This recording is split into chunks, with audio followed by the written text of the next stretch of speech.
વાત કરી તો ગાંધીનગર ખાતે એસઆઈઆર મુદ્દે પ્રદેશ મુખ્ય પ્રવક્તા ડોક્ટર અનિલ પટેલે મહત્વપૂર્ણ પ્રતિક્રિયા આપી હતી।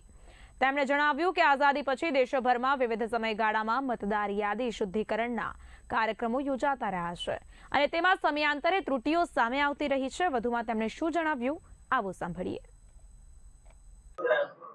जो भारतीय जनता पार्टी ये संपूर्ण लोकशाहीमां माने छे અને ક્યારેય પોતે મતદારોને પોતાની વોટ બેંક સમજતી નથી। ભારતીય જનતા પાર્ટી હરેક ચૂંટણી, સ્થાનિક સ્વરાજ્યની ચૂંટણી હોય કે વિધાનસભાની હોય કે લોકસભાની હોય, એ સંગઠનની તાકાત અને સરકારની કામગીરીની આધારે ચૂંટણીઓ જીતતી હોય છે। અને એટલે જ હું આપને સ્પષ્ટ કહું છું કે જે વિપક્ષી પોલિટિકલ પાર્ટીઓ મતબેંકને આધારિત જે રાજકારણ કરે છે, એ વિપક્ષી પાર્ટીઓ અને ખાસ કરીને જે અપીઝમેન્ટ પોલિટિક્સ કરે છે, તુષ્ટિકરણની રાજનીતિ કરે છે, એને કદાચ આમાં નુકસાન થઈ શકે।